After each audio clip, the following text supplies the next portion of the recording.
Warning: the following video contains disturbing footages that may not be appropriate for some viewers. That's why some of them are turned to black and white.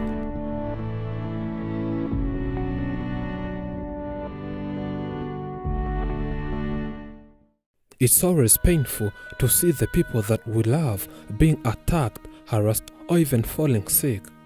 But we all know deep down in our hearts that it's life, and life was never meant to be fair. He's called Persia. He's the second born in this family. He's very ill. A few weeks ago, we visited this boy, and this is how he was. Trouble is brewing for this family. It's a worst-case scenario. It's a fate worse than death. It's dreadful. His mouth is rotting. The mouth busted and its shape has turned to something else. Whenever you see him, you run away thinking he's something else. Bullies call him a monster. No one wishes to see his face.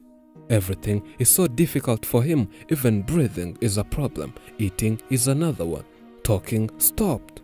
He was taken to hospitals, but parents ran out of money, and due to having no money for medicine, plus seeing him rot daily, they say he's dying tomorrow. They have fear of losing him the next day if not treated. By then, parents said they had tried their best in taking him to different hospitals, but due to a low budget they had, treatment was stopped, and they returned to this village from the city since they had nothing to do in the city. The father said that at one point they could see their boy's situation going out of fire to the frying pan, and this would frighten them. Munsi tujya kwa na dokteri aduha amarandevu umwana yaje kujya ava amaraso cyane bigira ubwo tubona umwana nyine agiye kuva mu mubiri. After treatment of the boy came to an end, yet they could see that he was dying, they approached us and said they have a belief that if their boy could be given advanced treatment, he would come back to normal.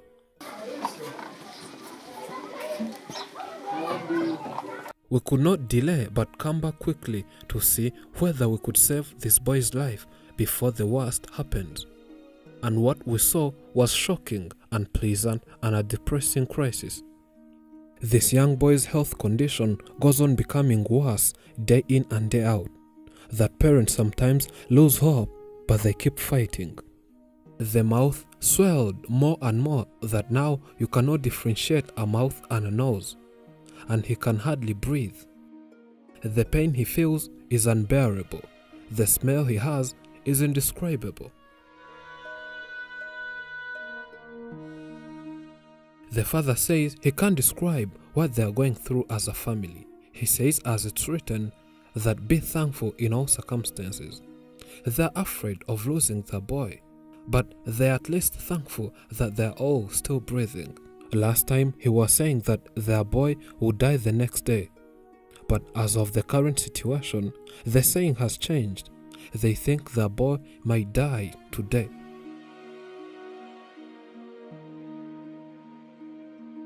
In brief, he reminds us of how it all started. He says it was in January this year, and Persia was at school, but while he was studying, he noticed he had a pimple on the mouth. The pimple was just an ordinary pimple as they thought. It grew bigger and bigger that they had to start taking their son to different hospitals. At the hospital, he was scanned, and scan results showed he had a tumor in the mouth. The boy's situation had started becoming worse.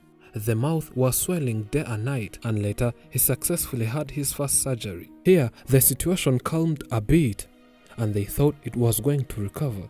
But it did not take too long until he again started mouth swelling, and this time the mouth grew bigger and bigger than the first time. They started running out of money, and then they decided to come back here in the village. Though they came here, but the boy's situation kept on becoming worse day in and day out, that they all have fears of losing him, but still say they are only waiting for one thing, God's miracle. Ikigaragara cyo nuko nta mpinduka nziza zagaragaye. impinduka zagiye zigaragara nuko byagaragaye bigenda biba bibi. The father says this because when they returned home, the boy could even move by himself around. But now he can no longer have the strength to stand and make a move. By that time, he could at least drink something like milk and hold the drinking straw. But now tumors increased in the throat that he can no longer talk. And this broke his throat that made swallowing impossible and made breathing very difficult. It's almost impossible for him to breathe. And now the father says that the boy survives by one and only one condition, through the help of serum, which feeds him since the mouth cannot open and the throat closed. As these parents keep believing in God, they say they're waiting for only God's miracle, and they know He will manifest Himself, and if not, they're ready for anything else to happen. After we visited them 2 weeks ago, people had started sending them money, and He all thanks those who had such a kind and helping heart. Byukuri hari abagira neza kandi nabo turi gushimira kugira ngo Imana izabakubire.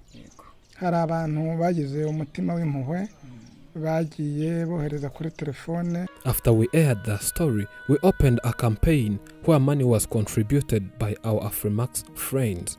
They are no longer friends, but now part of us. They are our family. They donated as much as they can, and this is all they sent to you.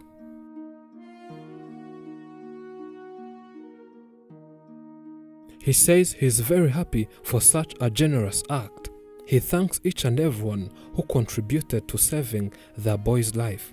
He confesses blessings to your lives. Gusa rero hamwe n'umutima ukunze tubanje gushimira Imana yafashije aba bagira neza kabashyiramo umutima w'urukundo wo gufasha. Namwe kandi turabashimiye Afrimax TV by'umwihariko nk'abantu bagize ishyaka ryo kudukorera ubuvugizi mu gihe abandi bose babirebaga akafata nk'ibidasanzwe. Imana ibahe umugisha. After receiving this amount of money, the man says they will now do whatever and go back to the hospital to see whether the boy can recover, and says if there is any change, they will let us know, whether a good one or even a bad one.